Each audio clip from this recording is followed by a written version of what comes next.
அதிகமா இருக்கு, நடக்க முடியாதவங்க நீங்க எல்லாம் என்ன செய்யணும், அங்க இருந்து பார்க்கலாம். இந்த கும்பல்ல யாராவது ஒருத்தவங்க ரிஸ்ட் வாட்ச் இருக்கு, லேடிஸ் வாட்ச், இங்க தரிசனம் பொது தரிசனத்துல வரக்குள்ள கும்பல்ல யாரோ அவங்களுடைய அடையாளத்தை சொல்லிட்டு கையில எல்லாரும் வந்து பாத்தீங்கன்னா நீங்க போட்டுக்கிற வாட்சி இருக்கான்னு பாருங்க.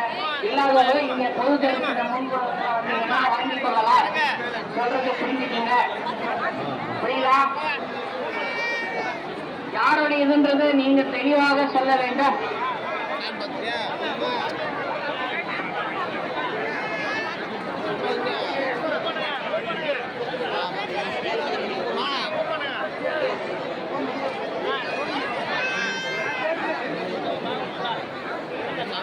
பார்த்துட்டு அப்போ அவங்க